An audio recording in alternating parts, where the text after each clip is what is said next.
देवेंद्र फडणवीस साहेबांनी 2-4 चुका अशा केल्यात की लोकांवरती गुन्हे दाखल करायला लावणे, माझ्यासारख्या सर्वसामान्य लेकरांवरती SIT सारख्या नियुक्ती करणे, तुम्ही ज्यांनी भ्रष्टाचार केला त्याचसारखे करायला पाहिजे. मी ते नाकारत नाही. आता तर दूध का दूध पाणी का पाणी झालंच पाहिजे.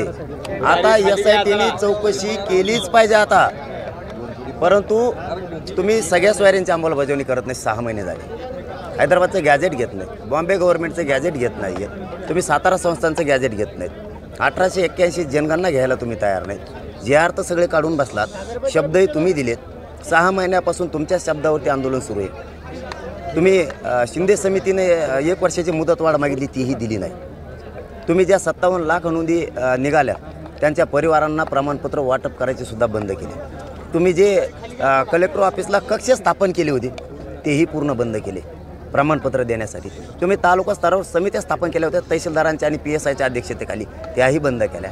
आणि आता दुसरे डावं टाकायला चालू केलेत की तुम्ही गुन्हे दाखल करायला सुरुवात केली.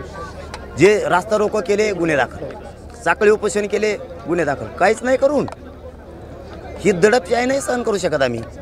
यामुळं चूक सुरुवात फडणवीस साहेबांनी केली नसता 6 महिन्यात फडणवीस साहेबांवरती एक शब्द बोललेलं मी दाखवा, एक शब्द.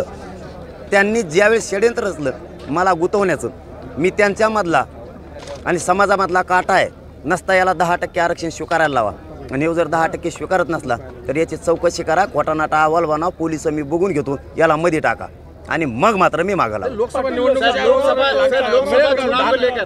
ही मराठा आरक्षणाचा मुद्दा ज्वलंत आहे या राज्यात.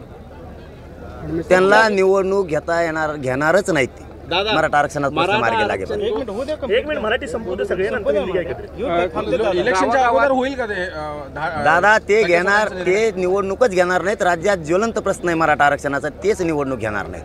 नसता पुढचं त्यावेळेस सांगा.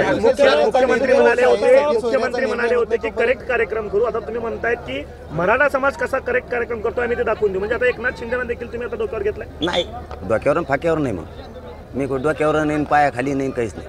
माझा राजकीय अजेंडाच नाही. 6 महिने शिंदे साहेबाच्या शब्दावर, त्यांचा शब्दाचा मान सन्मान मराठ्यांनी केला का नाही केला ते याचं उत्तर केलं आहे. आंदोलन आम्ही चालवतो. तुम्ही सांगताल ते 6 महिने ऐकलं म्हणजे आम्ही तुमचे लाड केलेत. उलट तुमचे लाड केलेत, कारण आम्ही प्रत्येक वेळेस म्हणलो देऊ शकतात आरक्षण तर शिंदे साहेबच.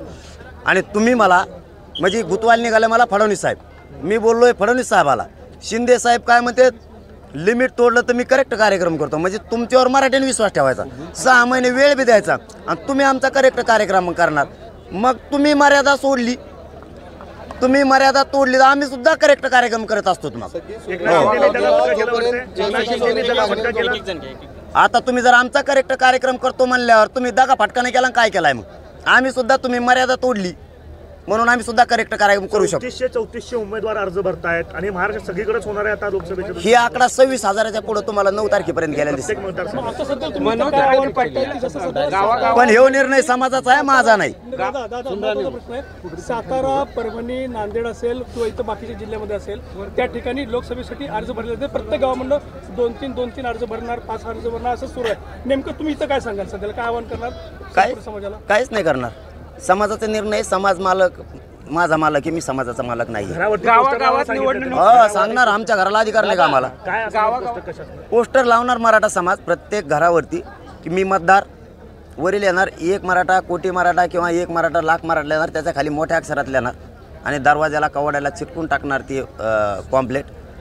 पुढार यांनी माझ्या दारात उभा राहायचं नाही, यायचं सुद्धा नाही. मोटरसायकलला सुद्धा लावणार, गाड्या सुद्धा लावणार.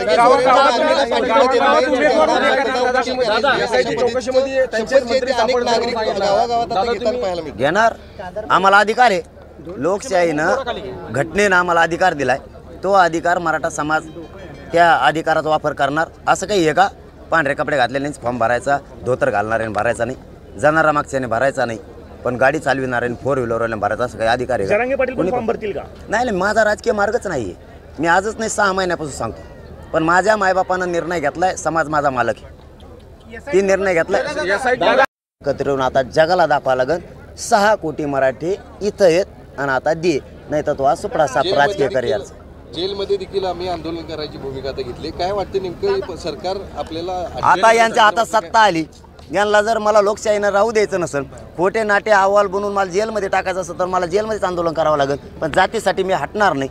मी मेलो बी तरी आरक्षण आरक्षण आरक्षण हेच म्हणत राहणार. पोराच्या डोक्यावर आरक्षण ओबीसीतून घेऊनच गुलाल तर तुमचा उत्तराधिकारी तयार केला का नाही तुम्ही मेलो म्हणता किंवा जेलमध्ये गेला म्हणता, तुमचा उत्तराधिकारी तुम्ही कोणता? तुमचा दुसरा मनोज जरांगे नेतृत्व करणार जसं आज हे प्रत्येकात मनोज जरांगे, प्रत्येकात मनोज जरांगे. मनोज भैया तुम आगे बढ़ो. मनोज दादा आतापर्यंत तुमच्या आंदोलनाच्या आचारसंहितेमध्ये भूमिका आचारसंहिता 2 दिवसातच लागू शकेल. मग त्यावेळेस आपली भूमिका काय असणार? नाही, आता तुम्ही तुमच्या कार्यकर्त्यांना किंवा मराठा बांधवांना सांगितलं काय गावबंदीच्या संदर्भातला हा देश कायमच राहील? गावामध्ये कुठे नाहीच आहे. आम्ही आमच्या घराला लावायला आम्हाला अधिकार आहे, आमच्या दाराला, आमच्या गाडीला, आमच्या मोटरसायकल लावायला आम्हाला अधिकार आहे. त्यांनी फक्त त्यांच्या हातात गृहमंत्रीपद आहे म्हणून त्याचा गैरवापर करून आमच्यावर खोटे गुन्हे दाखल करायला लागलेत. बोर्डाचे साखळी उपोषणाला बसलेल्या जुन्या लोकांवरती 6-6 महिने, 4 महिन्यापूर्वी झालेले रास्ता रोकोचे गुन्हे आत्ता आहेत.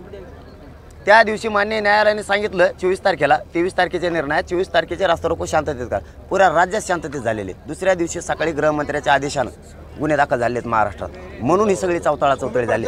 तुम्ही जाणून बुजून मराठ्यांना दहशती खाली आणायला लागले, दडपशाही करायला लागलेत. म्हणून आम्ही दुसरं अस्त्र टाकलं. जे लोकशाहीप्रमाणे आहे ती ताकद आता आम्ही वापरणार आहेत. पुन्हा एकदा आम्ही एकत्र येण्याच्या तयारीत येत. मग तुम्हाला कळन कोण कोणाच्या मागे आहे. आणि राजकीय सोपडा साफ करायला मराठ्यांना वेळ लागणार नाही. तुम्ही पाहत आहात विस्टा न्यूज मराठी.